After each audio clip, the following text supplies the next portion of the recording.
আসসালামু আলাইকুম প্রিয় এইচএসসি 23 ও 24 বছর শিক্ষার্থীরা, স্বাগত জানাচ্ছি তোমাদের সবাইকে আজকে লাইভে। আজ হচ্ছে আমরা যে চ্যাপ্টার নিয়ে আলোচনা করব সেটা হচ্ছে কেমিস্ট্রি সেকেন্ড পার্ট, চ্যাপ্টার 3, পরিমাণগত রসায়ন। এই অধ্যায়টা কিন্তু খুবই খুবই ইম্পর্টেন্ট অ্যাডমিশনে ভর্তি পরীক্ষার্থীদের জন্য। তো আমি সানজিদ জাহিদ, পড়াশোনা করছি জাহাঙ্গীরনগর বিশ্ববিদ্যালয় ফার্মেসি বিভাগে। আজকে তোমাদের সাথে আমি কেমিস্ট্রি ক্লাস নিচ্ছি। তো তোমরা যারা লাইভে যুক্ত হয়েছো তোমরা একটু চেষ্টা করো লাইভটা বেশি বেশি শেয়ার করে দাও এবং তোমাদের ফ্রেন্ডদেরকে মেনশন দেওয়ার। আমরা ক্লাসটা খুব শীঘ্রই শুরু করব। তো সবাই আর কি একটু দ্রুত চেষ্টা করো, একটু গ্রুপ তোমরা যে সকল গ্রুপে আছো তোমাদের বেশি বেশি করে শেয়ার করা সে সকল গ্রুপে, এবং তোমাদের ফ্রেন্ডদেরকে বেশি বেশি করে মেনশন দেওয়া। আমরা খুব শীঘ্রই শুরু করব। তো সবাই আর কি একটু দ্রুত মেনশন দিয়ে দাও।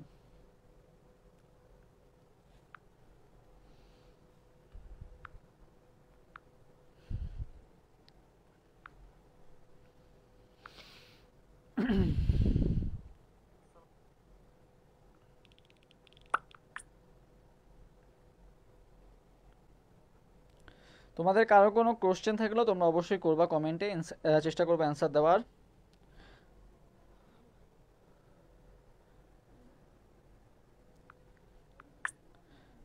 আমিও শেয়ার করে দিচ্ছি, তোমরা একটু লাইভটা শেয়ার করে দিও, ঠিক আছে?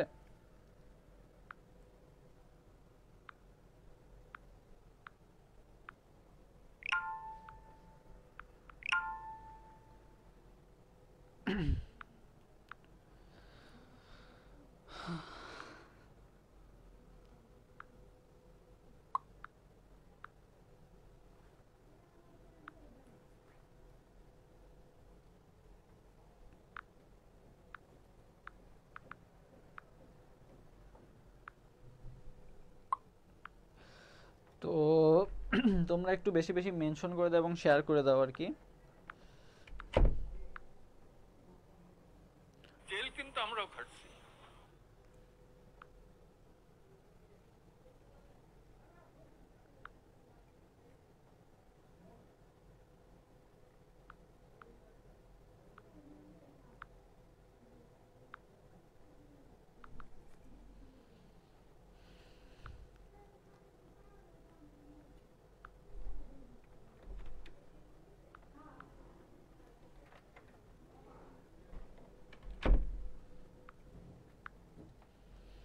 আচ্ছা, অলরেডি আমাদের সাথে অনেকেই যুক্ত হয়ে গেছো, বাকিরা একটু দ্রুত যুক্ত হয়ে যাও।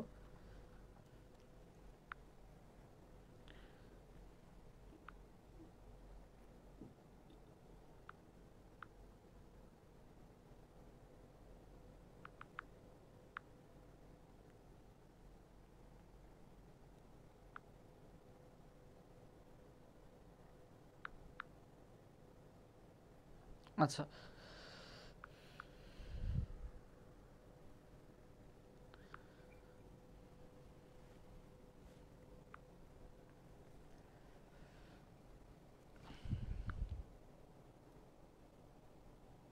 তো চলো আমরা শুরু করে দিই। পরিমাণগত রসায়ন এই অধ্যায়টা হচ্ছে বিগত বছরে দেখা গেছে এই অধ্যায় থেকে কিন্তু অনেক কোশ্চেন আসছে, আর এইখানে অনেক ম্যাথ রিলেটেড প্রবলেমগুলো আছে। তো তোমরা যারা ম্যাথ ভয় পাও বা কেমিস্ট্রি ম্যাথ সম্পর্কে যাদের একটু মনে করো সমস্যা আছে, আজকে আশা করি ক্লাসটা করলে ম্যাথ নিয়ে ইনশাল্লাহ প্রবলেম থাকবে না, এবং অনেক শর্টকাট শিখবো আমরা, যেগুলোর সাহায্যে আমরা খুব কম সময়ে কীভাবে অবজেক্টিভ সলভ করা যায় সেটাই আমরা দেখবো।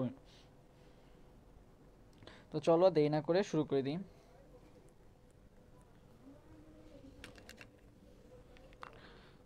আজকে তোমাদের উপস্থিতি এত কম কেন?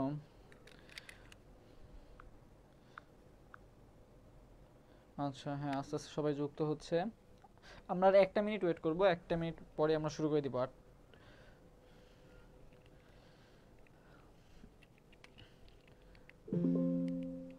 আচ্ছা, তো দেখো আর কি, আমরা শুরু করে দিই। আচ্ছা, দেখো ফার্স্টে বলা হয়েছে যে গ্লুকোজের পরিমাণ নির্ণয়। আমাদের এই রিলেটেড ম্যাথগুলো কিন্তু অনেক আসে, যে গ্লুকোজের পরিমাণ নির্ণয়ের ক্ষেত্রে কিভাবে আমরা ম্যাথগুলো করব। তো দেখো আমাদের হচ্ছে তোমাকে একটা পরিমাণ দেওয়া থাকে, মিলিমোল পার লিটারে দেওয়া থাকে বা মিলিগ্রাম পার ডেসিলিটারে দেওয়া থাকে।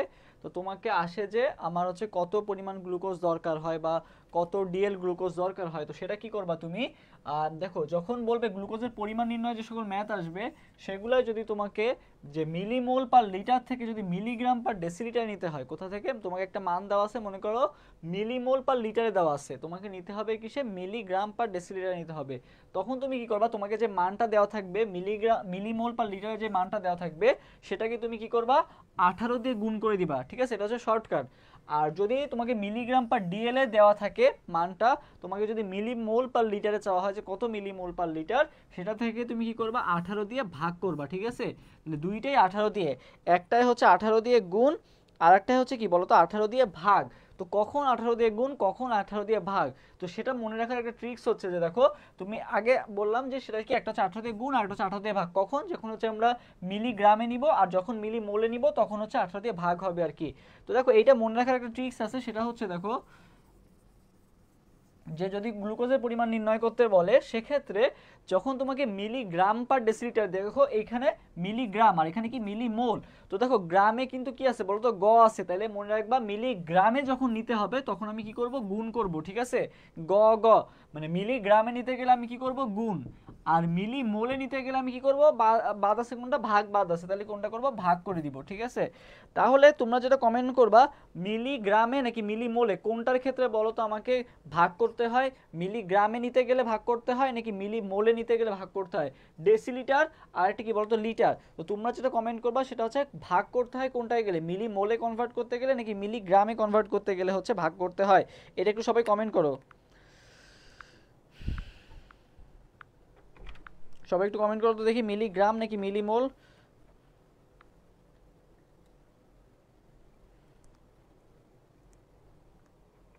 কথা কি ক্লিয়ার,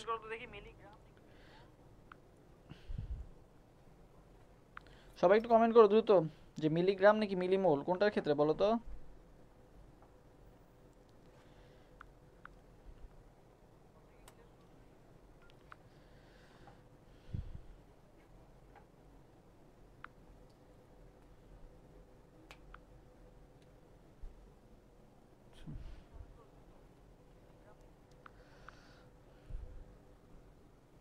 ওকে, হুম, আচ্ছা, হ্যাঁ দেখো আমি বলছি কোনটা ভাগ করতে হয়, তো মনে রাখবা গুণ করতে হয় তো মিলিগ্রামে নিতে গেলে, যেহেতু ভাগ করতে হয় তাহলে কোনটা বাদ আছে কোনটা, মিলিমোল, তাহলে মিলিমোলের ক্ষেত্রে হবে কি ভাগ।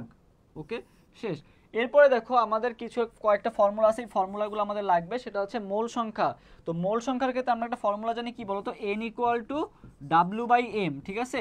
ডাব্লিউ মানে কি ওয়েট, আর এম কি ছিল, মলিকিউলার ম্যাস বা আণবিক ভর ছিল। ডাব্লিউতে কি ছিল, ওয়েট ছিল, মানে তোমাকে যে ওয়েটটা দেওয়া থাকবে সেটা হচ্ছে ডাব্লিউ, আর এম হচ্ছে কোনটা, আণবিক ভরটা হচ্ছে কি এম। তো এখানে জাস্ট ওই ডাব্লুটাকে এখানে ছোট হাতের এম দিছে আর কি, মানে তোমাকে যে ভরটা দেওয়া থাকবে কোশ্চেনে, আর এম তো আণবিক ভর।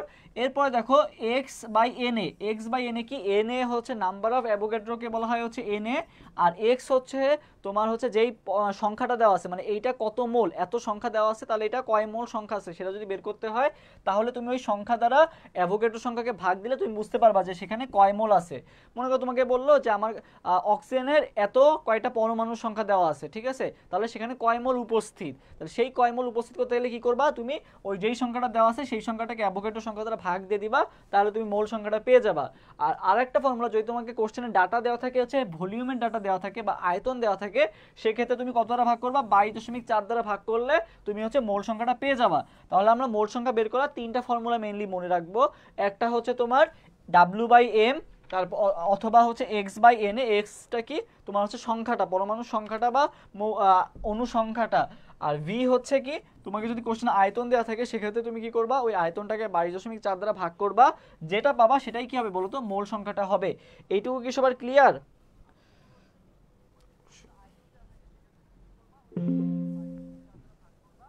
আচ্ছা, এইটুকু কি সবার ক্লিয়ার? ওকে, আচ্ছা, এইটুকু যদি সবাই ক্লিয়ার হয়ে থাকে সবাই একটু কমেন্ট করো যে ক্লিয়ার, এটুকু যদি সবাই বুঝতে পারো তাহলে সবাই কমেন্ট করো একটু যে ক্লিয়ার।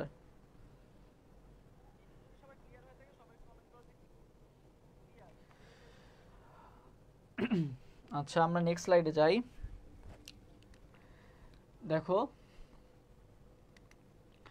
কি বলা হয়েছে, নিচের কোন, আচ্ছা দেখো বলা হয়েছে নিচের কোণটিতে বেশি পরমাণু আছে, ঠিক আছে, নিচের কোণটাতে বেশি পরমাণু আছে। কোনটাতে বেশি পরমাণু আছে বলো তো? যার মোল সংখ্যা যত বেশি, আমরা জানি এক মোলে থাকে হচ্ছে তোমার কতটা বলো তো? এক মোলে থাকে হচ্ছে অ্যাভোগাড্রো সংখ্যক অণু, তাই না? এক মোলে থাকে হচ্ছে অ্যাভোগাড্রো সংখ্যক অণু। তাহলে আমাকে দেখতে হবে কোশ্চেনে কোনটার কয় মোল আছে। যার মোল সংখ্যা বেশি হবে তার কি হবে বলো তো? তার হচ্ছে তত অনুসংখ্যাও বাড়বে। যদি মনে করো 2 মোল হয় তাহলে আমি কি করব, নাম্বার অফ অ্যাভোগাড্রোকে 2 দ্বারা ভাগ করব। যেহেতু এক মোলে থাকে অ্যাভোগাড্রো সংখ্যক, তাহলে 2 মোলে থাকবে 2Na, তাই না? মানে 2 গুণ থাকবে। যেহেতু মোল সংখ্যা ডাবল বৃদ্ধি পাইছে, তাহলে অ্যাভোগাড্রো সংখ্যক কি হয়ে যাবে বলো তো? 2 গুণ হয়ে যাবে। তাহলে আমরা কি বুঝলাম? যে মোল সংখ্যা বাড়লে কি হয়, পরমাণুও বাড়ে। তাহলে এখানে বলছে যে কোনটাতে বেশি পরমাণু আছে। তাহলে আমাকে হিসাব করতে হবে যে এই 4টা অপশন যেটা আছে, এই 4টা অপশনের মধ্যে কোনটায় হচ্ছে আমার বেশি মোল আছে, তাই না? তো দেখো মোল আমরা কিভাবে বের করলাম, আমরা একটু ফর্মুলা শিখলাম যে যদি তোমাকে ওয়েট দেওয়া থাকে সেক্ষেত্রে আমার মোল সংখ্যা বের করার ফর্মুলা কি ছিল? ওয়েটকে আমি আণবিক ভর দ্বারা ভাগ করলে যেটা পাবো সেটাই হবে কি আমার মোল সংখ্যা, n = W/m। তাহলে তুমি সবগুলা কি করবা, n = W/m করবা। তো দেখো এইখানে তোমার কয় মোল আসতেছে, দেখো তো এখানে W কত দেওয়া আছে, 1.10, আর হাইড্রোজেনের ভরও কত বলো তো, 1, তাই না? 1.10। তাহলে এখানে কয় মোল আসতেছে, হাইড্রোজেন আছে হচ্ছে আমার 1 মোল। ক্রোমিয়াম, দেখো ক্রোমিয়াম কত দেওয়া আছে, দেখো তো 14.7 গ্রাম। তো ক্রোমিয়ামের ভর কিন্তু অনেক বেশি, তাই না? তাহলে ক্রোমিয়ামকে তুমি যদি ভাগ দিয়ে দাও, 14.7 ভাগ যদি ক্রোমিয়ামের ভর দ্বারা ভাগ করো, তাহলে সেটা কি এক মোল আসবে নাকি একের থেকে কম আসবে? অবশ্যই একের থেকে কম আসবে, তাই না? তাহলে এটাও কিন্তু কি হবে বলো তো? এটা কিন্তু বেশি চান্স নাই। হিলিয়াম অ্যাটম, দেখো হিলিয়ামের ভর কত? হিলিয়ামের ভর হচ্ছে 4 গ্রাম, বাট এখানে দেওয়া আছে 2 গ্রাম। তার মানে কয় মোল আছে? 0.5 মোল আছে। তার মানে এটাও কিন্তু ওই 1 নম্বর অপশনের থেকে কম। 4 নাম্বার দেওয়া আছে নাইট্রোজেন অ্যাটম কত গ্রাম বলো তো? নাইট্রোজেন অ্যাটম কত গ্রাম? ভর হচ্ছে তোমার 14 গ্রাম, তাই না? বাট এখানে দেওয়া আছে 7 গ্রাম। তার মানে কয় মোল আছে? 0.5 মোল, মানে অর্ধেক আছে আর কি। তাহলে সব থেকে বেশি আছে কিন্তু কোনটা বলো তো? হাইড্রোজেন অ্যাটমটা। এইটা আছে কয় মোল? 1 মোল। বাকি সবই কিন্তু 1 মোলের থেকে কম আছে। তাহলে অ্যান্সার কোনটা হবে? তাহলে একের অ্যান্সার হবে তাহলে একের অ্যান্সার হবে এ নাম্বারটা। আশরাফি একদম কমেন্ট করছে এ। ওকে, ঠিক আছে। নেক্সট দেখো কোনটা প্রাইমারি স্ট্যান্ডার্ড পদার্থ নয়। তো প্রাইমারি স্ট্যান্ডার্ড পদার্থ এবং সেকেন্ডারি স্ট্যান্ডার্ড পদার্থ চেনার উপায় কি বলো তো? প্রাইমারি স্ট্যান্ডার্ড পদার্থতে তোমার মনে রাখবা হচ্ছে এখানে বলছে কোনটি প্রাইমারি স্ট্যান্ডার্ড পদার্থ নয়। তো প্রাইমারি স্ট্যান্ডার্ড পদার্থ চেনার একটা উপায় হচ্ছে যে প্রাইমারি স্ট্যান্ডার্ড পদার্থে সবসময় হচ্ছে কি থাকে বলো তো? সি থাকে। প্রাইমারি স্ট্যান্ডার্ড পদার্থতে সি থাকে। তো বলা হয়েছে যে কোনটা প্রাইমারি স্ট্যান্ডার্ড পদার্থ নয়। তার মানে তোমার যেইটায় সি নাই সেটাই কি হবে বলো তো? সেকেন্ডারি পদার্থ। তাহলে দেখো এইটাও সি আছে।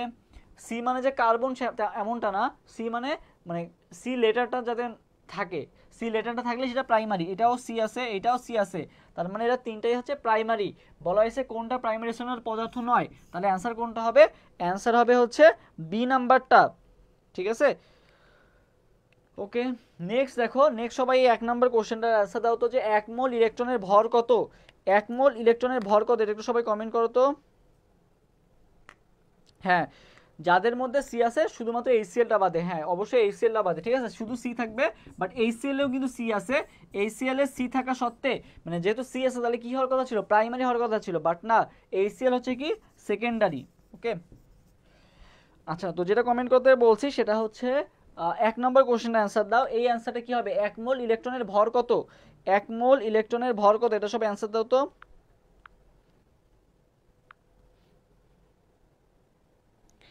1 মোল ইলেকট্রনের ভর কত?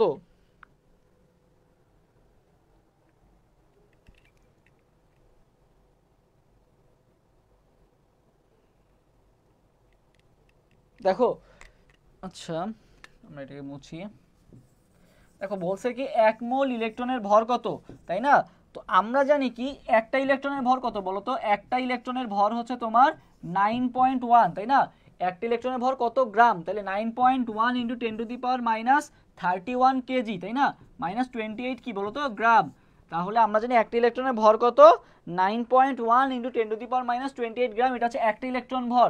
তোমাকে বলা হয়েছে 1 মোল ইলেকট্রনের ভর। তাহলে একটা ইলেকট্রনের ভর যদি 9.1 × 10⁻28 হয়, তাহলে 1 মোল মানে কতটা ইলেকট্রন বলো তো? 6.02 × 10⁻23টা ইলেকট্রন না? তাহলে 6.02 × 10⁻23টা ইলেকট্রনের ভর কত হবে? এই যে 6.02 × 10⁻23 কে আমি কত দ্বারা গুণ করব? ইলেকট্রনের ভর দ্বারা গুণ করব 9.1 ইন্টু 10⁻⁻28 দ্বারা কি করব বলো তো গুণ করে দিব।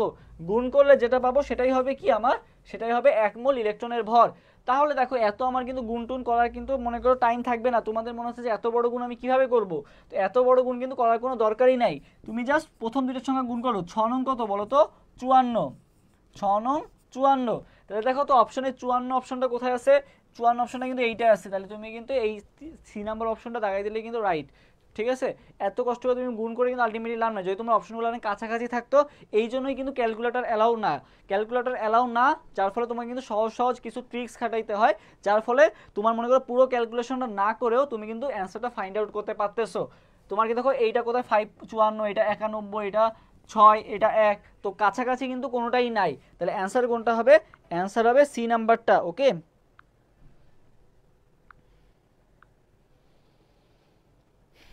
আচ্ছা সবাইকে ক্যালকুলেশনটা বুঝতে পারছো? যদি বুঝতে পারে থাকো সবাই একটু কমেন্ট করো যে হ্যাঁ বুঝতে পারছি, মানে ক্লিয়ার। সবাই একটু কমেন্ট করো যে ক্লিয়ার, তাহলে আমরা নেক্সট স্লাইডে যাব। এটুকুই সবাই বুঝতে পারছো? সবাই একটু কমেন্ট করো যে ক্লিয়ার, দেখি।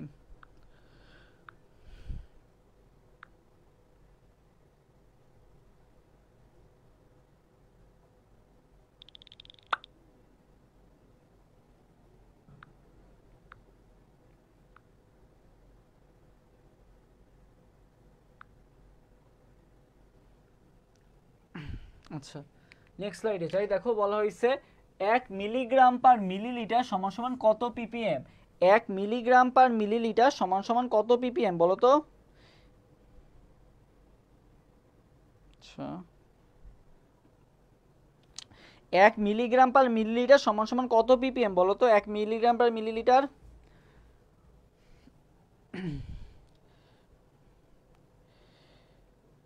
দেখো 1 মিলিগ্রাম, 1 মিলিগ্রাম পার লিটার সমান সমান হচ্ছে 1 ppm, বুঝছো? 1 মিলিগ্রাম পার্টস পার মিলিয়ন। তো 1 মিলিগ্রাম পার লিটার যদি হয় তাহলে সেটা হবে 1 ppm। 1 মিলিগ্রাম পার লিটার মানে হচ্ছে 1 ppm। আর তোমাকে এখানে বলা হয়েছে 1 মিলিগ্রাম পার মিলিলিটার, ঠিক আছে, এই জন্যই কোশ্চেনটা দেওয়া হয়েছে। এখানে দেওয়া আছে কিন্তু মিলিলিটার আছে। তুমি ফার্স্টে দেখবা যে মিলিগ্রাম পার লিটার আছে, তুমি দাগাই দিবা যে 1 মিলিগ্রাম সমান সমান 1 মিলিগ্রাম পার লিটার, যেহেতু 1 ppm তুমি অবশ্যই দাগাই দিবা হচ্ছে 1 ppmটা দাগাই দিবা। বাট না, এখানে কিন্তু আছে যে মিলিগ্রাম পার কি আছে বলো তো, মিলিলিটার কথাটা আছে। এখানে কি ছিল milligram per litre, milligram per litre যদি হবে তখন হবে 1 ppm। বাট এখানে আছে কি মিলিগ্রাম পার মিলিলিটার। তো মিলিগ্রাম পার মিলিলিটার যখন থাকবে তখন সেটা কত ppm হবে, তখন তুমি কি করবা, একে 1000 মিলিলিটার সমান সমান কি 1 লিটার না, 1000 মিলিলিটার সমান সমান কি 1 লিটার। তাহলে তুমি এখানে কি করে দিবা, 1000 দিয়ে গুণ করে দিবা, বুঝছো? তাহলে 1 ppm, তাহলে 1 মিলিগ্রাম পার মিলিলিটার সমান সমান কত ppm, 10⁻³ বা 1000 ppm। কত হবে, 10⁻³ বা 1000 ppm। তাহলে অ্যান্সার কোনটা হবে, অ্যান্সার হবে সি নাম্বারটা। সবার কাছে কি ক্লিয়ার হয়েছে?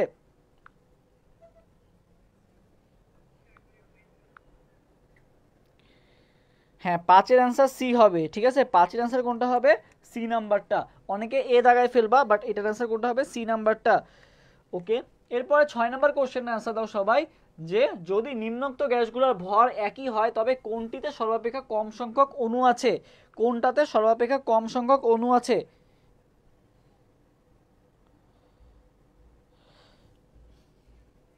সর্বাপেক্ষা কি বলা হয়েছে, কম সংখ্যক অণু আছে, কম সংখ্যক অণু। আর বলা হয়েছে কি ভর একই, সবগুলা গ্যাসের ভর একই হলে সর্বাপেক্ষা কম সংখ্যক অণু আছে কোনটাতে।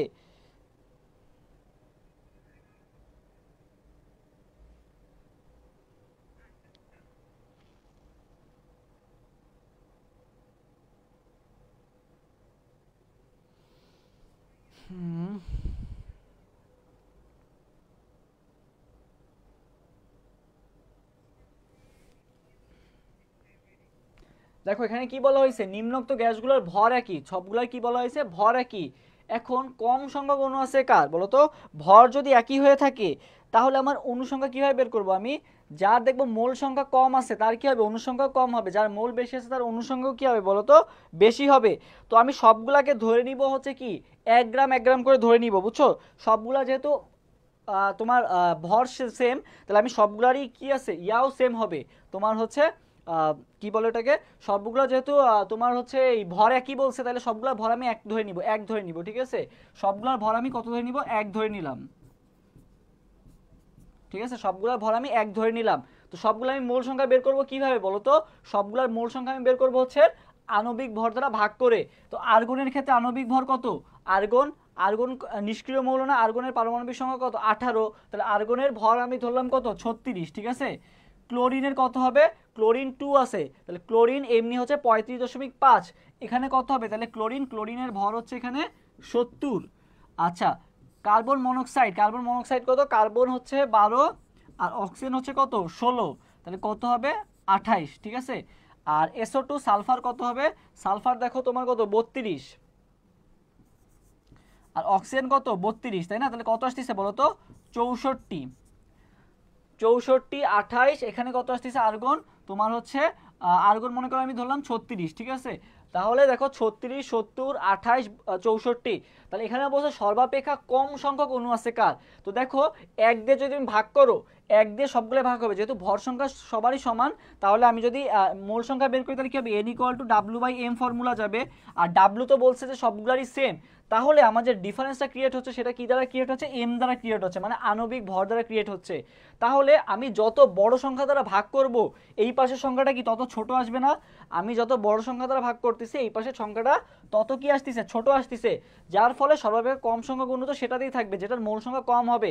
তাহলে মোল সংখ্যা কম হতে গেলে কি করতে হচ্ছে, বড় একটা সংখ্যা দ্বারা ভাগ করা লাগতেছে।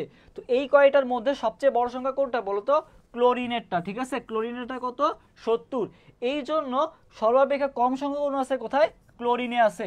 তাহলে কি বললাম আরেকবার বলি, যে সর্বাপেক্ষা কম সংখ্যক অণু আছে কোথায়। তো আমরা জানি যে মোল সংখ্যা বাড়লে এক মোলে থাকে এত অ্যাভোগাড্রো সংখ্যক অণু, তাহলে মোল সংখ্যা যত বাড়বে অণু সংখ্যা তত বাড়বে, মোল সংখ্যা যত কমবে অণু সংখ্যা তত কমবে। তাহলে বলা হয়েছে সর্বাপেক্ষা কম সংখ্যক অণু, তাহলে আমাকে খুঁজতে হবে যে কোনটার ভর বেশি।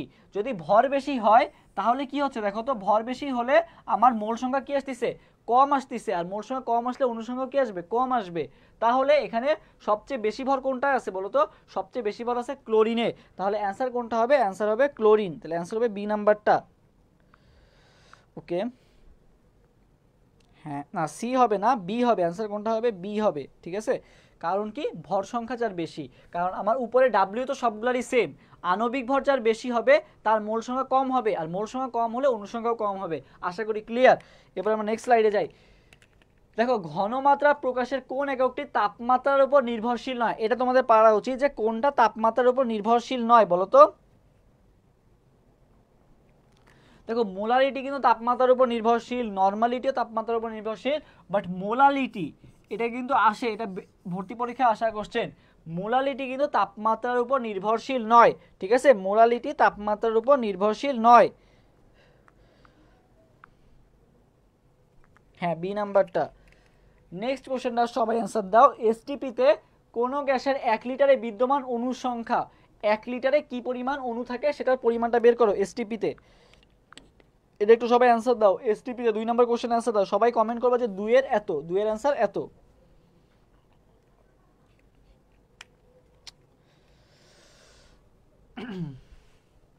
সবাই কমেন্ট করবা যে 2 এর অ্যান্সার এত, আমি বের করলাম যে 2 এর অ্যান্সার আমি এত বের করছি। ক্যালকুলেটর ছাড়াই করবা, সবাই একটু করে জানাও যে এটার অ্যান্সার কত হবে।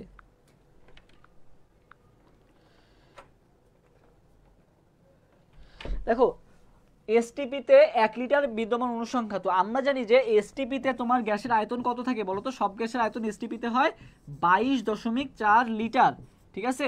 এসটিপিতে সব গ্যাসের আয়তন কত হয়, 22.4 লিটার। আর এই 22.4 লিটারে অণু থাকে হচ্ছে তোমার অ্যাভোগাড্রো সংখ্যক অণু, ঠিক আছে। মানে হচ্ছে 6.02 × 10⁻23টা অণু থাকে। এখন তোমাকে বলা হয়েছে 1 লিটারে বিদ্যমান অণুর সংখ্যা, তাহলে আমরা জানলাম যে 22.4 লিটারে থাকে হচ্ছে অ্যাভোগাড্রো সংখ্যক অণু। তাহলে বলা হয়েছে তোমাকে 1 লিটারে কতটা অণু থাকবে, তাহলে কি করবা, 6.02 × 10⁻23 কে কি করবা, তুমি জাস্ট 22.4 দ্বারা ভাগ করে দিবা। 6.02 × 10⁻23 কে কি করে দিবা, 22.4 দ্বারা ভাগ করে দিবা। যেটা পাবা ওইটাই কি হবে বলো তো, অ্যান্সার হবে। তো দেখো এটা মানে ক্যালকুলেশনটা দেখো, এখানে তোমার যদি আমি ক্যালকুলেশনটা করি, ওকে হ্যাঁ দেখি তোমরা অ্যান্সার। আচ্ছা, দেখো 6.02 ইন্টু 10⁻23 ভাগ হচ্ছে কত 22.4, তাই না? ওকে, সেটা মুছে ফেলি একটু।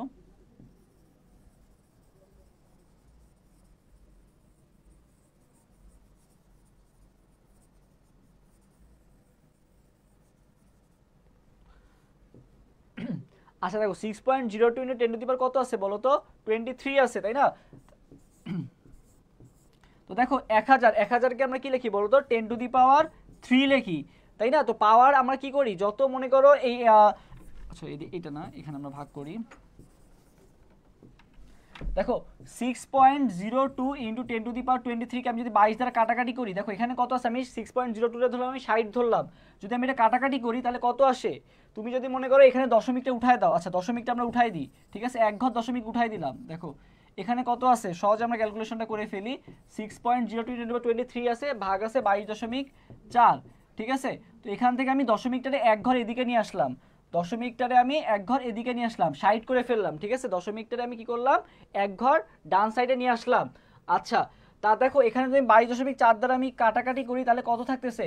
22.4 দ্বারা কাটাকাটি করলে 22 দুগুণা কত? 44, ঠিক আছে। 44 এর সাথে আর 22 যোগ করো, কত আসে বলো তো? 44 এর আর 22 যোগ করলে 66 আসে। তাহলে 3/66, এখানে কত আছে? 60 আছে, তাই না?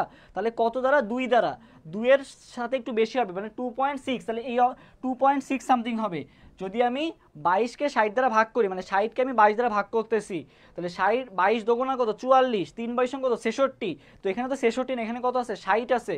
তার মানে 66 থেকে কি আছে বলো তো? একটু কম আছে, তাইলে 2 পয়েন্ট সামথিং হবে, 2.5 প্লাস হবে, তাই না? যেহেতু এটা একেবারে 66-র কাছাকাছি, তাহলে আমি এখান থেকে এইটুকু বুঝতে পারতেছি যে এইটুকুকে আমি যদি ভাগ করি 22.4 দিয়ে, আমি যদি 60কে ভাগ করি, তাইলে 2.6 এর সামথিং আসবে, 2.6 এরকম কিছু একটা আসবে, তাই না? 2.6 প্লাস এরকম একটা আসলো, ঠিক আছে, 2.6 আসবে। আচ্ছা, আর এখানে কত হয়ে যাবে বলো তো? এখানে যেহেতু আমি 60 লিখছি, তাই না?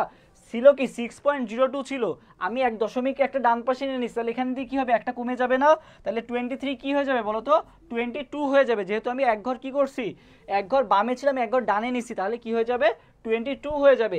তাহলে কি আসবে তখন? দেখো 2.6 ইন্টু এখানে কত আসবে? 10⁻22 আসবে। তাহলে দেখো এখানে অপশনে কোনটা মেলে দেখো তো?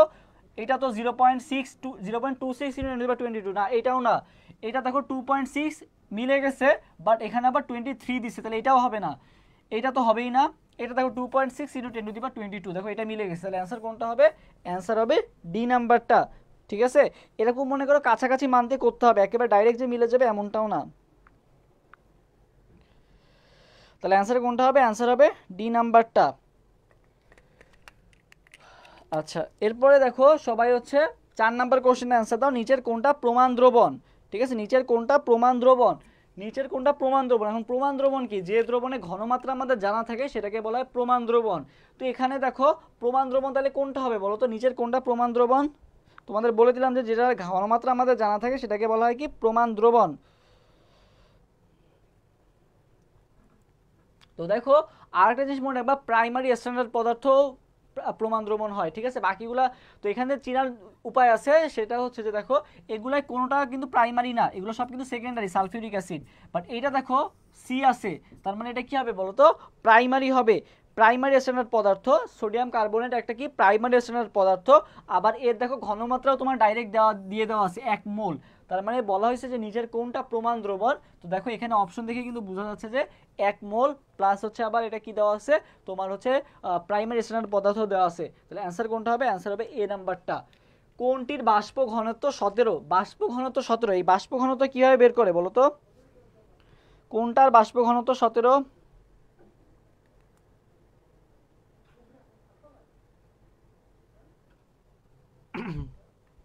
তো মনে রাখবা বাষ্প ঘনত্ব, আচ্ছা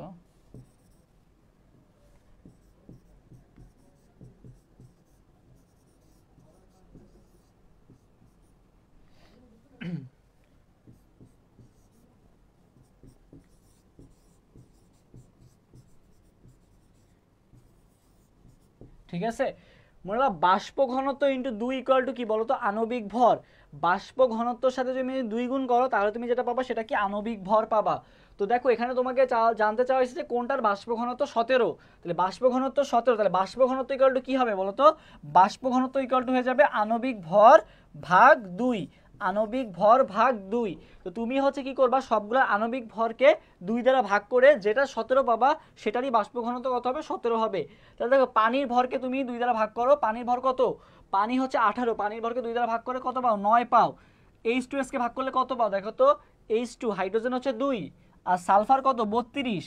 ঠিক আছে, এটাকে যদি মানে আসলে কত? 34, 2 দ্বারা ভাগ করলে কত পাচ্ছ? 17 পাচ্ছ। তাহলে কোনটার বাষ্প ঘনত্ব 17? অপশন বি নাম্বারটা। দেখো এটার বাষ্প ঘনত্ব 17 আসতেছে, বাকি কিন্তু কোনোটারই কিন্তু 17 আসতেছে না। অক্সিজেনের ক্ষেত্রে কত আসতেছে?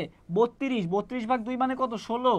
ঠিক আছে, তারপর SO2 কত আসতেছে? 32, আর এখানেও 32 যোগ 64 ভাগ 2 মানে 32, এটাও হবে না। তাহলে অ্যান্সার কোনটা হবে? অ্যান্সার হবে বি নাম্বারটা। এই ক্ষেত্রে আমি কোন ফর্মুলা মনে রাখবো? বাষ্প ঘনত্ব ইকুয়াল টু আণবিক ভর ভাগ 2। বাষ্প ঘনত্ব ইকুয়াল টু কি? সবাই একটু কমেন্ট করো তো যে বাষ্প ঘনত্ব ইকুয়াল টু আণবিক ভর ভাগ 2।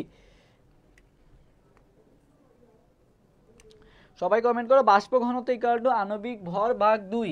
আণবিক ভর মানে m ভাগ 2, বাষ্প ঘনত্ব ইকুয়াল টু, এইটা সবাই একটু কমেন্ট করো। দেখি কে কে কমেন্ট করো, কমেন্টগুলো পড়বো, সবাই কমেন্ট করো।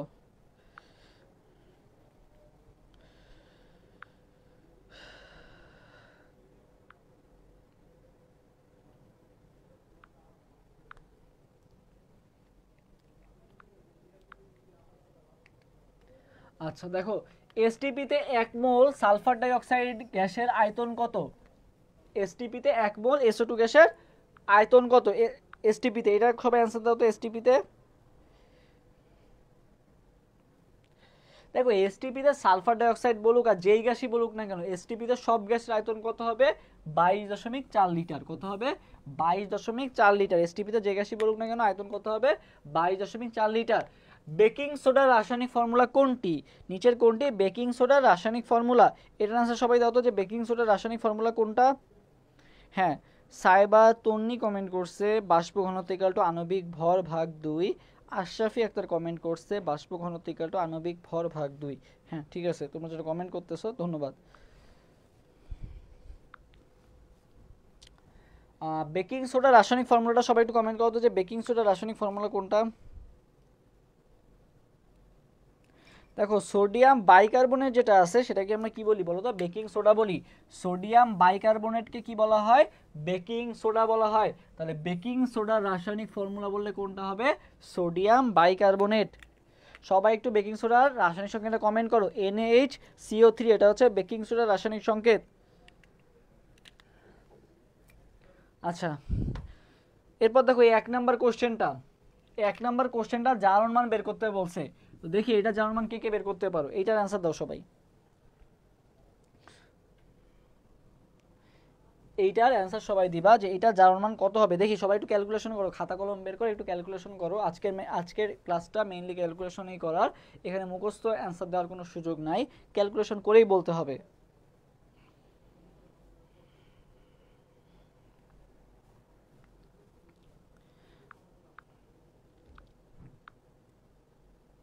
হ্যাঁ, sodium bicarbonate, Khadija Islam comment করছে, সাইবা তন্নিও কমেন্ট করছে, জয়িতা কমেন্ট করছে, আশরাফি আক্তার কমেন্ট করছে। ওকে, বাকিরাও কমেন্ট করে ফেলো।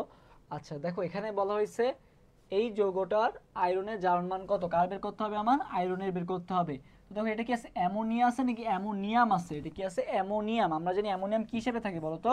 অ্যামোনিয়াম থাকে হচ্ছে NH4+ হিসেবে থাকে, তাই না? তাহলে অ্যামোনিয়ামের চার্জ কত বলো তো? +1।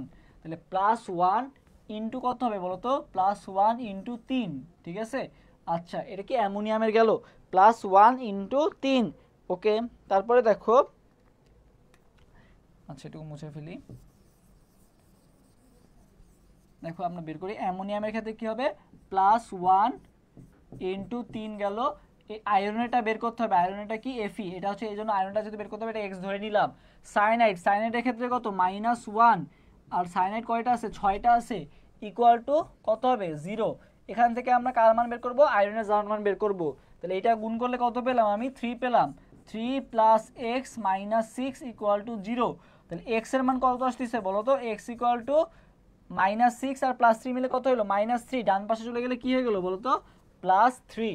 তাহলে অ্যান্সার কোনটা হবে, একের অ্যান্সার কোনটা হবে, একের অ্যান্সার হবে +3, মানে সি নাম্বারটা। একের অ্যান্সার কোনটা হবে, সি নাম্বারটা, হ্যাঁ +3। একের অ্যান্সার হবে কোনটা, +3। আচ্ছা, তারপর দেখো এখানে হচ্ছে সোডিয়াম ডাইক্রোমেটের ক্ষেত্রে ক্রোমিয়ামের জারণ সংখ্যা বের করতে বলছে। কার জারণ সংখ্যা, ক্রোমিয়ামের জারণ সংখ্যা। এটার অ্যান্সার কোনটা হবে, সবাই কমেন্ট করো তো দেখি, এটা তো সহজ।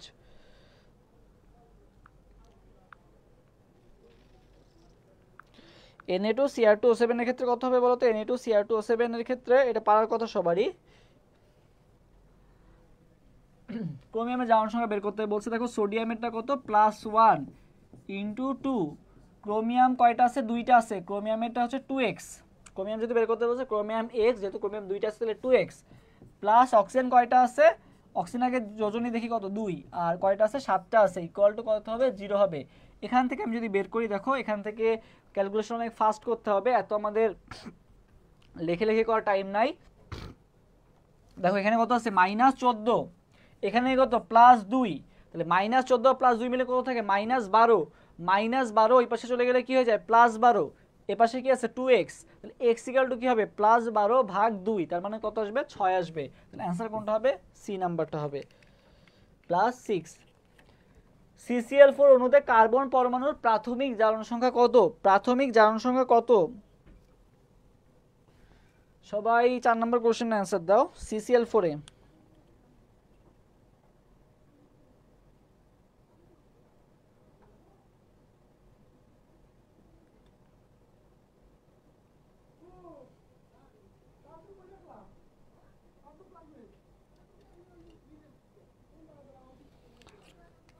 দেখো এটা কিন্তু সহজ। CCl4 এর ক্ষেত্রে কার্বনে চাইছে, ঠিক আছে, CCl4, তাহলে CCl4 এর ক্ষেত্রে কার্বন যেহেতু বের করতে বলছে, কার্বনটা আমি x ধরে নিব, প্লাস হচ্ছে ক্লোরিন কি করে, একটা ইলেকট্রন গ্রহণ করে, তাহলে কি হবে, -1 × 4 = 0, তাহলে x = কি আসবে বলো তো, এক পাশে -4, ওই পাশে গেলে কি হয়ে যাবে, +4 হয়ে যাবে। তাহলে এখানে কার্বন পরমাণুর প্রাথমিক জারণ সংখ্যা কত, +4। Cl2 তে ক্লোরিনের প্রাথমিক জারণ সংখ্যা কত, কোথায় বলছি, Cl2 তে ক্লোরিনের প্রাথমিক জারণ সংখ্যা কত, এইটার আনসার সবাই দাও তো দেখি, পাঁচের আনসারটা সবাই দাও। ভাই পানি দিন তো, ওই যে ভাই ওখানে আছে, বলো সবাই হচ্ছে Cl2 তে 5-এর আনসার দাও, 5 নাম্বার কোশ্চেনের আনসার দাও, 5-এর আনসার কত হবে, যে ক্লোরিনের প্রাথমিক জারণ সংখ্যা কত Cl2 তে, Cl2 তে ক্লোরিনের প্রাথমিক জারণ সংখ্যা কত।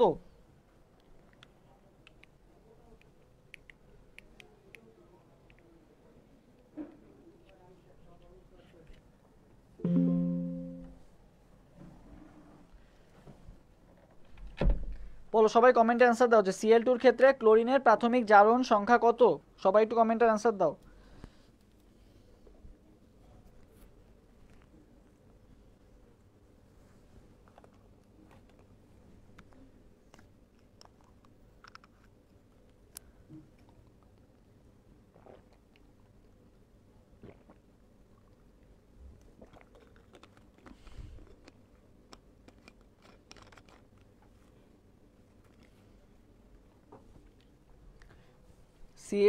CCl2 এর ক্ষেত্রে ক্লোরিনের প্রাথমিক জারণ সংখ্যা কত, সবাই এটার অ্যান্সার দাও।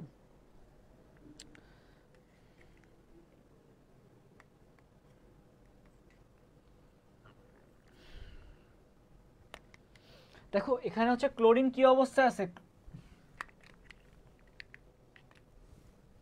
দেখো ক্লোরিন কিন্তু এখানে কি অবস্থায় আছে বলো তো, ক্লোরিন হচ্ছে এখানে মুক্ত অবস্থায় আছে, তাই না, কারোর সাথে যুক্ত নাই, মানে Cl2 আকারে আছে, তাহলে যখন এরকম ভাবে থাকে, মুক্ত অবস্থা থাকে, তখন জানি যে আমরা জারণ সংখ্যা কত হয় বলো তো, 0 হয়, তাই না, তাহলে অ্যান্সার কোনটা হবে, অ্যান্সার হবে 0। আচ্ছা, SO2 আর H2S এর ক্ষেত্রে সালফারের জারণ সংখ্যা বের করতে বলছে, একটা হচ্ছে H2S আর একটা হচ্ছে কোনটা, SO2, এই দুটার ক্ষেত্রে সালফারের জারণ সংখ্যা বের করতে বলছে, একটা হচ্ছে H2S আর একটা কি SO2। তাহলে H2S আর SO2 এর ক্ষেত্রে সালফারের জারণ মান কত হবে বলো তো, H2S আর একটা কি SO2।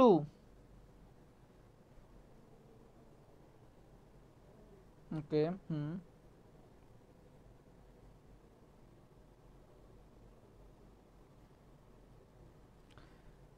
H2S আর একটা হচ্ছে SO2। দেখো আমরা ফার্স্টে SO2 এর ক্ষেত্রে বের করি। SO2 এর ক্ষেত্রে কার জারণ মান, সালফারের জারণ মান। তো SO2 এর ক্ষেত্রে সালফারের জারণ মান কত হবে এটা কিন্তু দেখেই বলে দেওয়া যাচ্ছে যে অক্সিজেন যেহেতু এখানে কত, অক্সিজেন হচ্ছে -2, -2 × 2 মানে হচ্ছে -4, ডান পাশে গেলে কি হয়ে যাবে +4। তাহলে আমরা SO2টা বের করে ফেলতে পারতেছি। তাহলে +4 দেখো অপশনে দুইটা আছে, এটাও আছে এটাও আছে, তাই না? তাহলে আমরা বুঝতে পারতেছি যে এই দুইটার মধ্যে কিন্তু একটা অ্যান্সার হবে। আর H2S এর ক্ষেত্রে সালফারের ইয়ার মান কত আসে দেখো তো। H2S এর ক্ষেত্রে আমরা বের করি, হাইড্রোজেন হচ্ছে কত +1 × 2, এখানে হচ্ছে +x = কি 0। তাহলে x = কত আসতেছে বলো তো, x = আসতেছে +2, এর পাশে ডান পাশে চলে গেলে কি হয়ে যাবে -2 হয়ে যাবে। তাহলে অ্যান্সার কোনটা হবে, অ্যান্সার হবে বি নাম্বারটা। তাহলে H2S এর ক্ষেত্রে হচ্ছে আমরা পেলাম যে সালফারের জারণ মান হচ্ছে -2, আর SO2 এর ক্ষেত্রে সালফারের জারণ মান আমরা পেলাম কত +4। তাহলে এই দুটাই হবে অ্যান্সার। সায়ানাইডের ক্ষেত্রে, আচ্ছা সায়ানাইড না সরি, আচ্ছা দেখো এইটার ক্ষেত্রে আমরা কিভাবে বের করব, দেখো এটা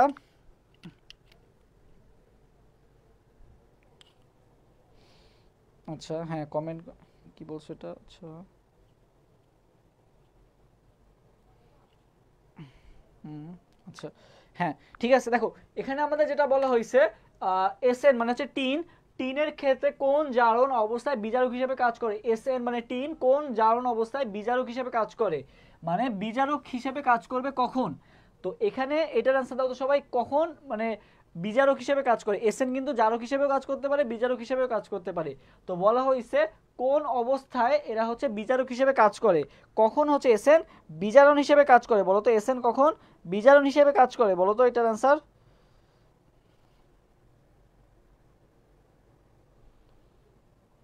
এসএন কখন বিজারণ হিসেবে কাজ করে,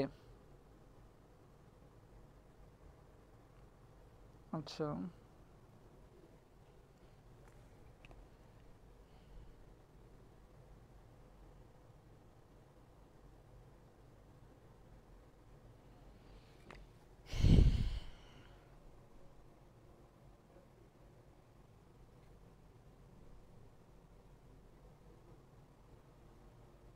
দেখি তোমরা কমেন্ট করো, দ্রুত কমেন্ট করো, দ্রুত বাকিরাও কমেন্ট করে ফেলো।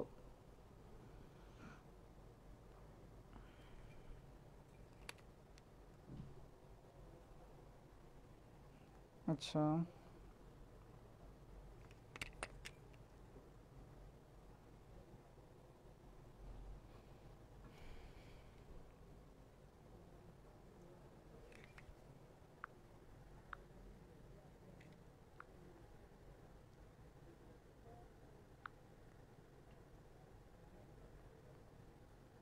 দেখো এসএন এর ক্ষেত্রে, আচ্ছা এটা না, ওকে এটাও কমেন্ট করে ফেলছো ভালো। আচ্ছা আমি যেটা বলছিলাম এসএন কোন জারণ অবস্থায় বিজারক হিসেবে কাজ করে, বলছিলাম কোন জারণ অবস্থায় বিজারক হিসেবে কাজ করে, এইটার অ্যান্সার সবাই দাও। 5 নম্বর কোশ্চেনের অ্যান্সার দাও যে এসএন কোন অবস্থায় বিজারক হিসেবে কাজ করে, +2 নাকি +4।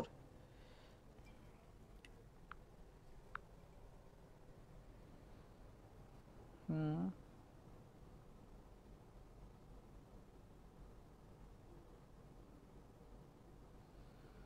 আচ্ছা এটার এই কোশ্চেন অ্যান্সার সবাই দাও। দেখো বিজারক মানে কি, যার বৃদ্ধি সম্ভব, মানে হচ্ছে যে ইলেকট্রন ত্যাগ করতে পারে তাকে কি বলি আমরা বিজারক, তাই না? যে ইলেকট্রন ত্যাগ করতে পারে তাদেরকে আমরা বলি কি বিজারক। তাহলে বলছে এসএন কোন অবস্থায় বিজারক হিসেবে কাজ করে। তো দেখো এসএন এর কি কি হইতে পারে, একটা হইতে পারে +2 আর একটা কি হইতে পারে +4।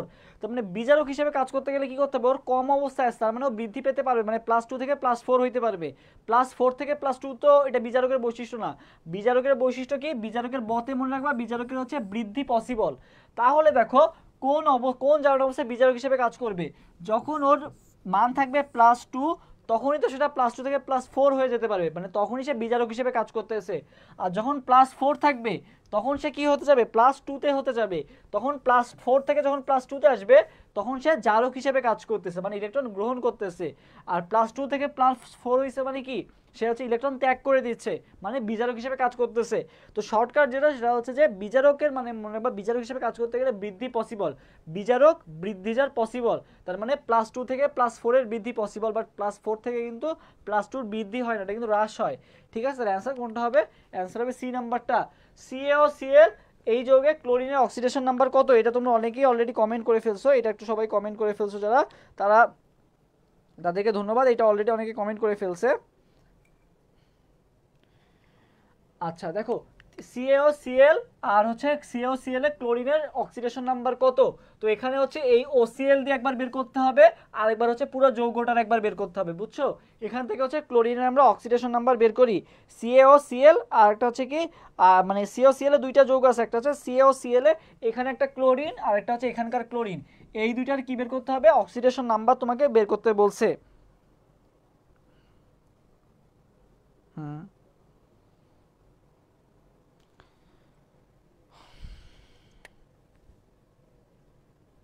তো দেখো এখানে যেটা জানতে হবে সেটা হচ্ছে OCl, ঠিক আছে? এই OCl একটা আয়ন, ঠিক আছে? OCl কি হিসেবে থাকে বলো তো? OCl হচ্ছে মাইনাস হিসেবে থাকে। OCl এর হচ্ছে জার্মান মান হচ্ছে -1, OCl এর কত জার্মান মান? -1, ঠিক আছে?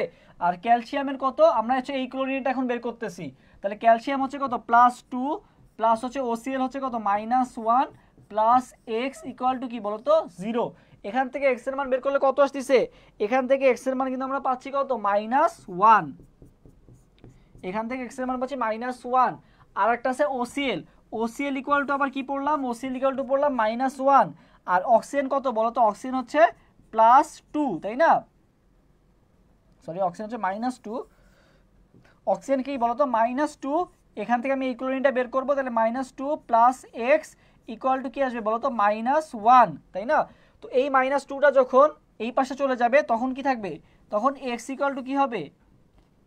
+2। তাহলে +2 থেকে -1 গেলে কি থাকে বলো তো? +1 থাকে। তাহলে আমরা দেখো ক্লোরিনে দুইটা পাচ্ছি, একটা পাচ্ছি +1 আর একটা কি পাচ্ছি বলো তো? -1। তাহলে কোনটা হবে? +1 আর একটা কি? -1, ঠিক আছে? OCl এ হচ্ছে ক্লোরিনের হচ্ছে +1 আর ইয়াতে হচ্ছে কি -1, পুরো যৌগটায়। এইটুকু কি সবার ক্লিয়ার? তাহলে আমরা নেক্সট স্লাইডে যাব। এইটুকু যদি সবাই ক্লিয়ার হয়ে থাকে সবাই একটু কমেন্ট করো যে ক্লিয়ার। এটুকু সবার ক্লিয়ার হয়েছে?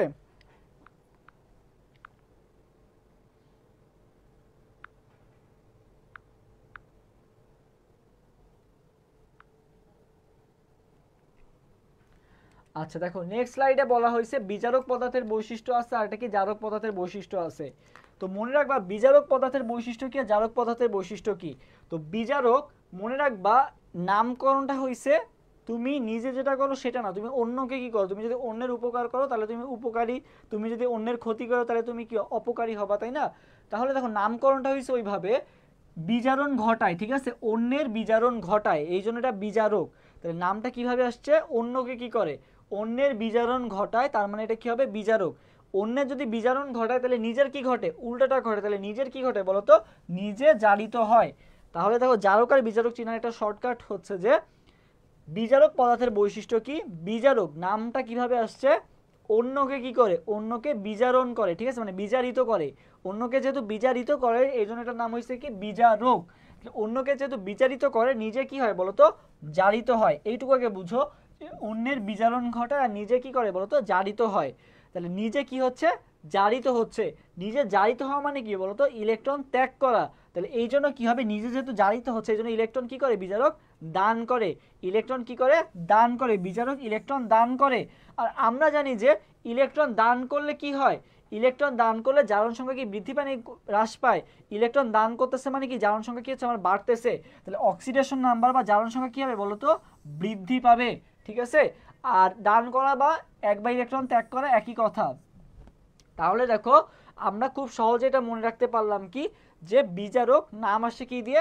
অন্যকে কি করে? অন্যকে বিজারিত করে। নিজে কি হয়? জারিত হয়। নিজে জারিত হওয়া মানে কি? ইলেকট্রন ত্যাগ করা, তাই না? নিজে জারিত হলে তো ইলেকট্রন ত্যাগ করে, আর ইলেকট্রন ত্যাগ মানে কি? অক্সিডেশন নাম্বার বৃদ্ধি পায়। তাহলে আমি যদি একটা মনে রাখি জারক বা বিজারকের যে কোনো একটা বৈশিষ্ট্য মনে রাখি, অল্টারনেটিভ ভাবে কিন্তু আরেকটার বৈশিষ্ট্য আমার হয়ে যায়।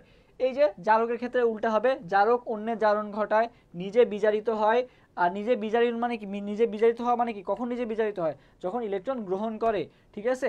আর যখন ইলেকট্রন গ্রহণ করে তখন হচ্ছে জারণ সংখ্যা কি হয় বলতো, হ্রাস পায়। ওকে, তাহলে এইটাই হচ্ছে ছিল জারক আর বিজারকের মেইন কনসেপ্ট। তাহলে সবাই কোনটি অসামঞ্জস্যকরণ বিক্রিয়া বা ডিসপ্রপোর্শন বিক্রিয়া, এটার অ্যান্সার দাও তো সবাই। এই কোশ্চেনটা অ্যান্সার দাও যে নিচের কোনটা অসামঞ্জস্য বিক্রিয়া।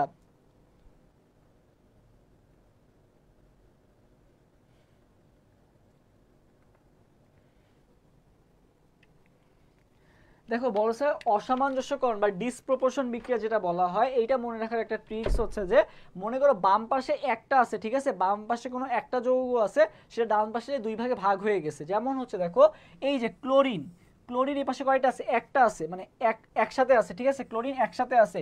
এইটা দেখো এই পাশে যে দুইটা ভাগে ভাগ হয়ে গেছে, ঠিক আছে, এক জায়গায় +1 এক জায়গায় -1, বাট এখানে কিন্তু শূন্য ছিল। তাহলে দুই জায়গা যখন দুই রকম হয়ে যায় তখন সেটাকে আমরা বলি অসামঞ্জস্য বিক্রিয়া। দেখো এখানে কিন্তু ক্লোরিন একটা ছিল, এখানেও ক্লোরিন একটাই আছে, মানে একটা বলতে একসাথে। আর এখানে দেখো, এখানেও দেখো ক্লোরিন একটা আছে, এখানেও ক্লোরিন আছে, এখানেও দেখো ক্লোরিন এই পাশে আছে, এখানেও আছে, এখানেও আছে, এখানেও আছে, মানে দুইটা দুইটা মিলে গেছে। বাট এই ক্ষেত্রে দেখো এখানে একটাই আছে, মানে আর এখানে কয়টা আছে দেখো তো, এখানে একটা এখানে একটা। তাহলে এভাবে যখন কাউন্ট করবা তখন বুঝতে পারবা যে এটা অসামঞ্জস্যকরণ বিক্রিয়া হয়ে যাবে। তাহলে অ্যান্সার কোনটা হবে, অ্যান্সার হবে সি নাম্বারটা। একইভাবে দেখো আবার আসছে অসামঞ্জস্যকরণ বিক্রিয়া, আর একটা নাম হচ্ছে ডিসপ্রপোর্শন বিক্রিয়া, আবার আসছে। তো আগে যে নিয়মটা শিখালাম সেই অনুযায়ী করবা। কি বললাম, এই বাম পাশে একটা থাকবে, ওটা ডান পাশে দুইটা ভাগে ভাগ হয়ে যাবে। তো দেখো এখানে কোনটা এরকম হয়েছে, দেখো তো এখানে অপশনে কোনটা, বাম পাশে একটা ছিল, ও পাশে দুইটা হয়ে গেছে। দেখো তো এই যে ক্লোরিন, দেখো এই পাশে একসাথে ছিল, এখানে যে দুই ভাগে ভাগ হয়ে গেছে। বাকি দেখো সবই কিন্তু ঠিক আছে। যেমন এখানে ক্লোরিন একটা এক পাশে ছিল, এখানে এক পাশেই আছে, মানে একটা একটা করেই আছে। তাহলে অ্যান্সার কোনটা হবে, ডিসপ্রপোর্শন বিক্রিয়া চেনার উপায়টা আমরা কি শিখলাম, যে বাম পাশে যদি একটা থাকে সেটা ডান পাশে যে দুইটা ভাগে ভাগ হয়ে যাবে, সেটাকে আমরা কি নাম দিব, অসামঞ্জস্যকরণ বিক্রিয়া দিব। কোনটা আনক্লিয়ার, আনক্লিয়ার মানে তো আমি বলতে হবে যে এই জায়গাটা বুঝি নাই, এরকম আনক্লিয়ার কোনটা সেটা তো বলতে হবে, তাই না। ওকে, বলো যে ভাইয়া 1 নম্বর কোশ্চেনটা বুঝি নাই বা 2 নম্বর কোশ্চেনটা বুঝি নাই বা জারক বিজারক বুঝি নাই, এই জিনিসটা বলো, তাহলে ওই জিনিসটা বুঝাই দিচ্ছি। আচ্ছা, তারপর দেখো নিচের কোনটা জারণ বিজারণ প্রক্রিয়া নয়, কোনটা জারণ বিজারণ প্রক্রিয়া নয়, এইটার অ্যান্সার দাও সবাই, কোনটা জারণ বিজারণ প্রক্রিয়া নয়। তো দেখো জারণ বিজারণ প্রক্রিয়া মানে কি, তোমার বাম পাশে ডান পাশে কি হবে বলো তো, ইলেকট্রনের পার্থক্য দেখতে পাওয়া যাবে, তাই না। তো এখানে দেখো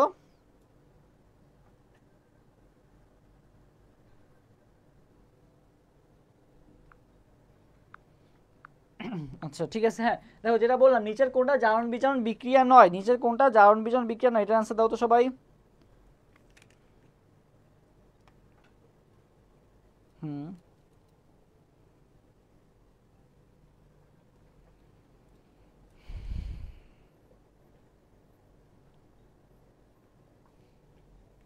আচ্ছা এটা না, এটা নিচের কোনটা জারণ বিজারণ বিক্রিয়া নয়, এটার অ্যান্সার সবাই দাও।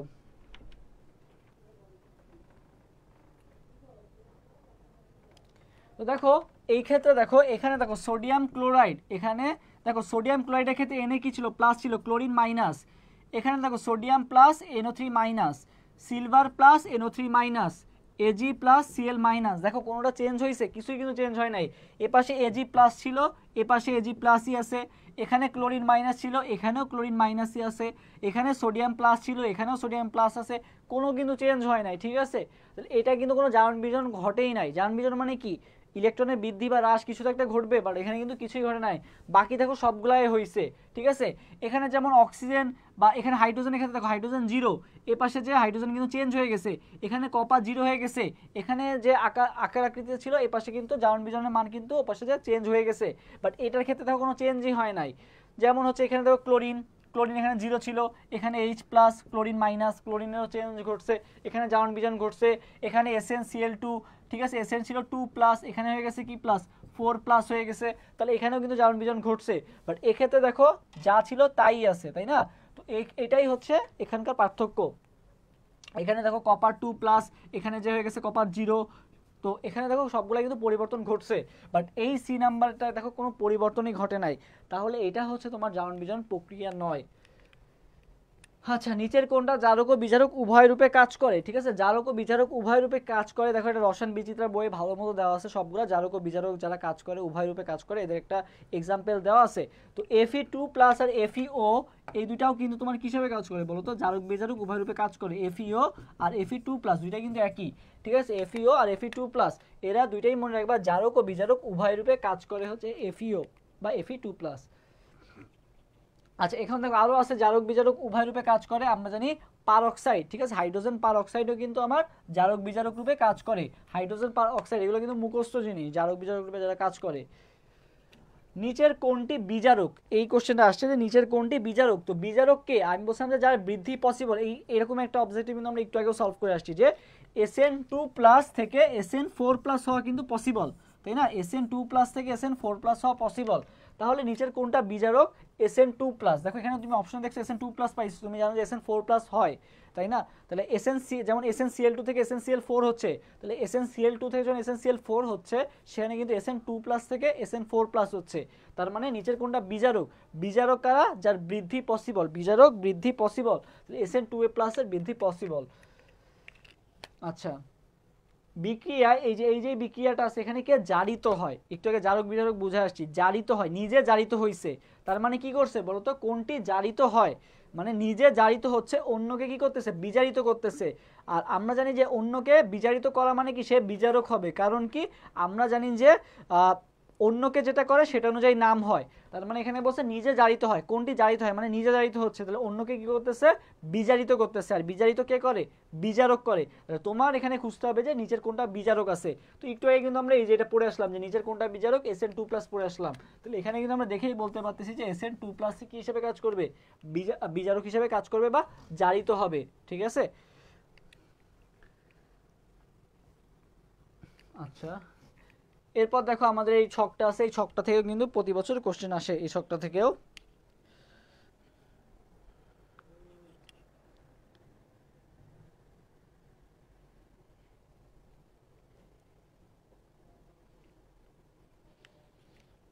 আচ্ছা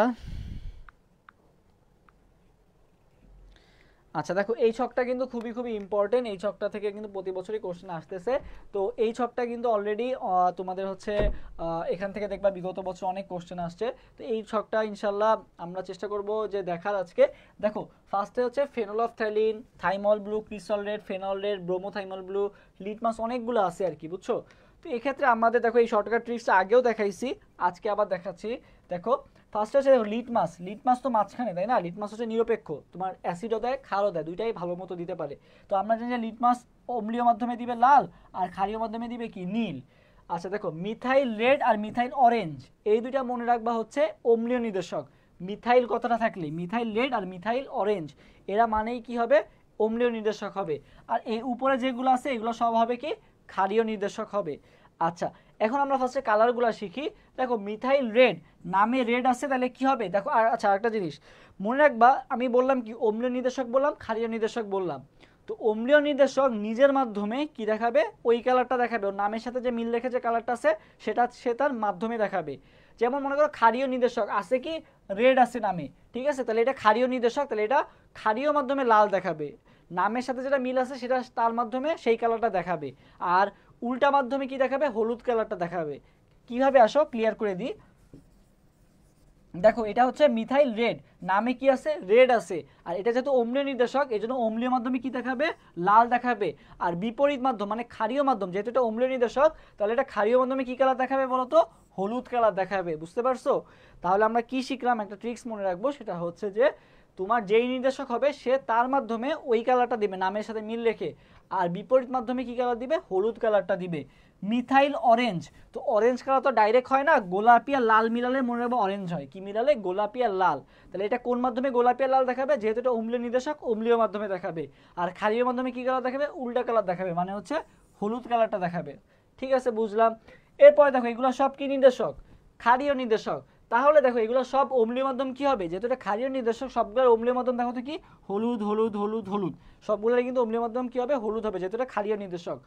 আর শুধুমাত্র ফেনলফথ্যালিনটা মনে রাখবা কি হবে? বর্ণহীন হবে। কি হবে? বর্ণহীন হবে অম্লীয় মাধ্যমে।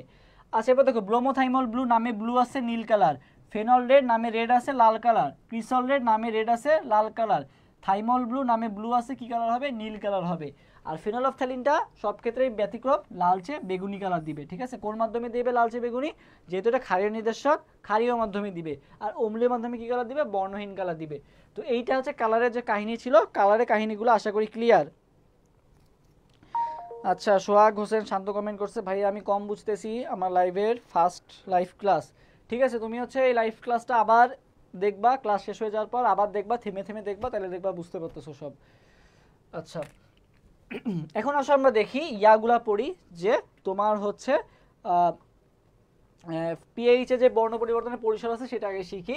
তো দেখো লিটমাসের ক্ষেত্রে মনে রাখবা, লিটমাসের ক্ষেত্রে কত হয়, 6 থেকে 8। লিটমাসের ক্ষেত্রে কত হবে, 6 থেকে 8 হবে, ঠিক আছে। লিটমাসেরটা আমরা সবাই জানি যে লিটমাসের ক্ষেত্রে কত হয়, 6 থেকে 8। আচ্ছা, এরপর দেখো মিথাইল রেড, মিথাইল রেডের ক্ষেত্রে যদি আসি, দেখো মিথাইল রেড, মিথাইল রেড, দেখো মিথাইল লিখতে কয়টা ওয়ার্ড, 4টা ওয়ার্ড, রেড কয়টা, 2টা, তাহলে টোটাল কয়টা হলো, 4টা থেকে কয়টা হলো বলো তো, 6টা হয়ে গেল। তাহলে মনে রাখবা 4 থেকে 6। মিথাইল রেড কি হবে, মিথাইল লিখতে 4টা ওয়ার্ড, রেড আরো 2টা যুক্ত হলো, মানে 6টা হয়ে গেল। তাহলে মিথাইল রেড মনে রাখবা 4 থেকে 6। অরেঞ্জ, অরেঞ্জে কয়টা ওয়ার্ড আছে বলো তো, বা লেটার আছে, সরি, অরেঞ্জে কয়টা লেটার আছে। অরেঞ্জে হচ্ছে কেউ বলে যে 1 2, এখানে 3টা অথবা 4টা। অনেকেই তোমার দন্তনয় জ যেটা আছে ওটাকে একটা ওয়ার্ড ধরে, অনেকে আবার 2টা ওয়ার্ড ধরে। তাহলে মনে রাখবা 3 নাইলে 4। তাহলে মিথাইল অরেঞ্জ মনে রাখবা 3 থেকে 4, ঠিক আছে। তাহলে কি পড়লাম, মিথাইল রেড 4 থেকে 6, মিথাইল অরেঞ্জ কত, মিথাইল অরেঞ্জ হচ্ছে তোমার 3 থেকে 4। সবাই একটু মিথাইল অরেঞ্জটা কমেন্ট করো তো, যে 3 থেকে 4, এটা একটু সবাই কমেন্ট করো, মিথাইল অরেঞ্জ কত, 3 থেকে 4 মিথাইল অরেঞ্জ। এরপর দেখো ব্রোমোথাইমল ব্লু, ব্রোমোথাইমল ব্লু, তাহলে মনে ব্রোমোথাইমল ব্লু মনে বা ব্রো, ঠিক আছে, ব্রো, ব্রো দিয়ে মনে বা বড়, ঠিক আছে। বড় কি হয় বলো তো, 4 হয় নাকি 6 হয়, বড় হয় হচ্ছে 6। বড় 6 মানে না, খেলার ক্ষেত্রে কি হয় বলো তো, বড় 6 মারে। বড় 6 দিয়ে মনে রাখবা, ব্রোমোথাইমল ব্লু, ফার্স্টে ব্রো আছে, ব্রোতে মনে রাখবা বড়, বড় কি হয় 6 হয়, তাহলে ব্রো 6 মনে রাখবা 6। আচ্ছা, এরপরে 4টা সংখ্যা মনে রাখবা, 7, 7.2, 8, 8.2, ঠিক আছে। 7, 7.2, 8, 8.2। আর এক্ষেত্রে মনে রাখবা FCB, ঠিক আছে। ফুটবল ক্লাব বার্সেলোনার নাম আছে না, FCB দিয়ে মনে রাখবা, FCB। তো এফতে কি হবে, এফতে হচ্ছে ফেনল রেড, সিতে হবে কি ক্রিসল রেড, আর বিতে হবে কি থাইমল ব্লু। তারপর কি মনে রাখতে বলছিলাম, 7, 7.2, 8, 8.2, ঠিক আছে। কি হলো দেখো, তুমি হচ্ছে ফার্স্টের রেঞ্জগুলো মুখস্থ করো, ফার্স্টের রেঞ্জগুলো মুখস্থ করো, লাস্টের রেঞ্জটা এমনি মুখস্থ হয়ে যাবে। তো দেখো আমরা হচ্ছে ফেনল রেডের ক্ষেত্রে মনে রাখবো 7, 7-এর কাছাকাছি হচ্ছে 6.8। তারপর এটা দেখো 7.2, তারপর দেখো 8, 8.2, মিলে গেছে সব, দেখো 7, 7.2, 8, 8.2। আচ্ছা, এটা হচ্ছে ফার্স্টের রেঞ্জটা মুখস্থ করলাম। লাস্টের রেঞ্জটা কিভাবে বের করব, জাস্ট এই ফার্স্টের রেঞ্জের সাথে তুমি 1.6 যোগ করে দিবা। কি যোগ করে দিবা, 1.6 যোগ করে দিলে তুমি লাস্ট রেঞ্জটা পেয়ে যাচ্ছ। যেমন আমি যদি বলি তোমাকে ফেনল রেড, ফেনল রেড কি হবে, ফেনল রেড তুমি জানো যে শুরু কি দিয়ে, 7, 7.2, 8, 8.2, FCB। তাহলে ফেনল রেড কি দিয়ে শুরু, 7 দিয়ে শুরু। আর ক্রিসল রেড কত দিয়ে শুরু, 7.2 দিয়ে শুরু। তারপর হচ্ছে থাইমল ব্লু 8 দিয়ে শুরু। থাইমল ব্লু যদি আমরা পিএইচ জিজ্ঞাসা হবে, থাইমল ব্লু 8 দিয়ে শুরু, 8 দিয়ে কত পর্যন্ত হবে, 1.6 যোগ হয়ে যাবে। 8 থেকে 1.6 যোগ করো, কত হয়ে যাবে, 9.6 হয়ে যাবে। ওকে, আচ্ছা, এই দেখো মিথাইল অরেঞ্জের বর্ণ পরিবর্তনের পিএইচ পরিসর কত, তাহলে কি বলছিলাম, কেউ বলে 3, কেউ বলে 4, তাহলে অ্যান্সার কোনটা হবে, অ্যান্সার হবে এ নাম্বারটা। মৃদু অ্যাসিড সবল ক্ষারের টাইট্রেশনে ব্যবহৃত নির্দেশক। তো দেখো এক্ষেত্রে দেখো সবল কোনটা বলো তো, ক্ষার, সবল কোনটা, ক্ষার, তাহলে আমরা ক্ষারীয় নির্দেশক ইউজ করব। তো দেখো মিথাইল অরেঞ্জ, মিথাইল রেড দুইটাই কি ছিল বলো তো, অ্যাসিডীয় নির্দেশক ছিল। আমরা বললাম মিথাইল থাকলেই সেটা অ্যাসিডীয় নির্দেশক হয়ে যায়। লিটমাস তো নিরপেক্ষ, তাহলে কোনটা হবে, ফেনলফথ্যালিন, এটা হচ্ছে ক্ষারীয় নির্দেশক। আচ্ছা দেখো লাস্ট দুইটা ম্যাথ, যে 100 মিলিলিটার 0.15 মোলার Na2H2O3 দ্রবণের ppm ঘনমাত্রা কত, আর 5 নাম্বার, এই দুইটা কোশ্চেনের অ্যান্সার সবাই দাও। আচ্ছা দেখো সবাই 4 নাম্বার কোশ্চেনের অ্যান্সার দাও, যে 4 অ্যান্সার কত হবে। তো দেখো এরকম যখন ppm এ বের করতে বলবে, তখন একটা শর্টকাট মনে রাখবা, 10 কিউব ms, এটা হচ্ছে ফর্মুলা। কি ফর্মুলা বললাম, 10 কিউব ms, ঠিক আছে, 10 কিউব ms। দেখো এই যে এখানে দেওয়া আছে 10 কিউব ms। তো এরকম যখন ম্যাথ আসবে, দেখো 10 কিউব, এটা হচ্ছে ppm এর ম্যাথগুলো করার ক্ষেত্রে, যে 10 কিউব এম এস। তো এখানে দেখো এম এর মান কত দেওয়া আছে, দেখো তো এম এর মান। আচ্ছা দেখো এখানে তোমার এম এর মান কিভাবে বের করব, এম হচ্ছে মলিকিউলার মাস, ঠিক আছে, আণবিক ভর। আর এস কি বলো তো, এস হচ্ছে তোমার ঘনমাত্রা। তো ঘনমাত্রা তোমার দেওয়াই আছে যে 0.15, এটা হচ্ছে তোমার কিসের মান, এস এর মান। আর তোমার হচ্ছে ইয়ার মান Na2S2O3 এর ক্ষেত্রে তুমি আণবিক ভরটা বের করবা, আণবিক ভর কত এর, 158। তাহলে দেখো 10 কিউব, এম এর মান কত বললাম, এম এর মান হচ্ছে 158 আণবিক ভর। আর এসটা কি, এসটা হচ্ছে কনসেন্ট্রেশন, কনসেন্ট্রেশন কত দেওয়া আছে 0.15। তুমি এই তিনটা গুণ করে দিবা, যেটা পাবা ওইটাই কি হবে বলো তো, অ্যান্সার হবে। তাহলে কত আসতেছে 23,700। এটা হচ্ছে যারা ডিউতে পরীক্ষা দিবা তাদের রিটেনের ক্ষেত্রের জন্য কিন্তু খুবই খুবই ইম্পর্টেন্ট এইসব ম্যাথগুলা। আচ্ছা এরপর দেখো 0.1 মোল Na2CO3 এর দ্রবণের ঘনমাত্রা ppm এককে কত হবে। সবাই এরপরে এই কোশ্চেনের অ্যান্সার দাও, 5 নম্বর কোশ্চেনের অ্যান্সার দাও। দেখো এইটাও কিন্তু সেম, ঠিক আছে, এটাও 10 cube ms, 10 cube ms formula দিয়ে দিবা। এক্ষেত্রেও দেখো Na2CO3 এর আণবিক ভর কত বলো তো, 106। আর এস এর মান কত দেওয়া আছে 0.1। তাহলে কি করবা, এই যে 10 কিউব, তারপরে হচ্ছে এম এর মান কত বললাম 106, এস এর মান কত 0.1, জাস্ট গুণ করে দিবা, অ্যান্সার বের হয়ে যাবে। আর এটা কিন্তু গুণ করা কিন্তু খুবই সহজ। দেখো 0.1 তুমি যেটা পয়েন্টটা উঠায় দাও, আচ্ছা পয়েন্টটা উঠায় দাও, তাহলে নিচে কত আসবে বলো তো, 10 আসবে। 10 দিয়ে তুমি একটা শূন্য কেটে দাও, তাহলে কত আসবে 10 স্কোয়ার থাকবে, তাই না। তাহলে 10 স্কোয়ার ইন্টু 106, তার মানে 106 এর পর কি হয়ে যাবে বলো তো, 106 এর পর যেহেতু 100 দ্বারা গুণ, তাহলে দুইটা শূন্য চলে আসবে, 10,600। 10,600 কি হবে বলো তো, ppm হবে। এটাই হবে অ্যান্সার, খুবই সহজ ছিল এটা। তো এই পর্যন্ত ছিল আজকের ক্লাস। তো সবাই কি ক্লিয়ার, বুঝতে পারছো? যদি বুঝতে পেরে থাকো আর যদি কোনো সমস্যা থাকে সেটা বলো, যে ভাই এই জিনিসটা বুঝতে পারি নাই বা ওই জিনিসটা বুঝতে পারি নাই, তাহলে ওইটার অ্যান্সার দিব। আর কারো যদি অ্যাডমিশন রিলেটেড কোনো কোশ্চেন থাকে সেটাও আমাদের বলবা, আমরা অ্যান্সার দিব। তো আর 1 মিনিটের সময় আছে, তোমরা কারো কোনো কোশ্চেন থাকলে অবশ্যই বলো। আর সবার যদি ক্লিয়ার হয়ে থাকে সবাই একটু কমেন্ট করো যে ক্লিয়ার, যদি বুঝতে পেরে থাকো সবাই একটু কমেন্ট করো যে ক্লিয়ার।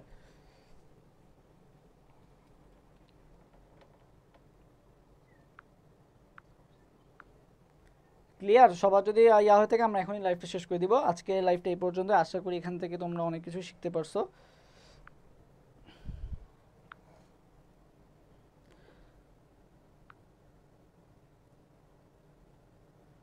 ওকে, জৈব যৌগ কখন শুরু করবেন? আজকে তো জৈব যৌগের ক্লাস না, জৈব যৌগ রুটিন দেওয়া হবে, রুটিন দিয়ে দেওয়া হবে, জৈব যৌগ নেওয়া হবে। আর খুব শীঘ্রই জৈব যৌগ। নেক্সট ক্লাস কবে নেবেন? আচ্ছা নেক্সট ক্লাস কবে নিব এটাও জানাই দেওয়া হবে, পেজে রুটিন পাবলিশ করে দেওয়া হবে, জানতে পারবা ইনশাল্লাহ। তো ঠিক আছে, আজকের মতো এই পর্যন্তই, দেখা হবে ইনশাল্লাহ আবার নেক্সট ক্লাসে। সবাই হচ্ছে আজকে যেগুলো পড়ালাম এগুলো রসায়ন বিচিত্রা বইয়ে আরও কোশ্চেন পাবা। তো আজকে আমরা তো সব কোশ্চেন এখানে দেখাতে পারি না, আমরা জাস্ট একটা টাচ দিয়ে গেছি তোমাদের। আর তোমরা আরও ভালো মতো শেখার জন্য এই রসায়ন বিচিত্রা বইটা পড়বা এখানে আর কি। বাকি তোমাদের যে প্রবলেমগুলো আছে বিভিন্ন ভার্সিটির, এগুলো সব সলভ হয়ে যাবে ইনশাল্লাহ। তো সেই পর্যন্ত সবাই ভালো থাকো। অ্যাডমিশন শুরু হয়ে গেছে অলরেডি, সেশন তোমাদের আর সময় নেই বসে থাকার। তো সবাই আর কি বই টই কিনে পড়াশোনা শুরু করে দাও, বেশি বেশি প্র্যাকটিসের জন্য রসায়ন বিচিত্রা বইটা কিনে এখন থেকেই শুরু করে দাও। এবং আমাদের এই জয়কলির পেজে কিন্তু নিয়মিত এক্সাম হচ্ছে, তো এক্সামগুলোও সবাই দিবা। তো সবাই ভালো থাকবা, দেখা হবে ইনশাল্লাহ নেক্সট ক্লাসে। আল্লাহ হাফিজ।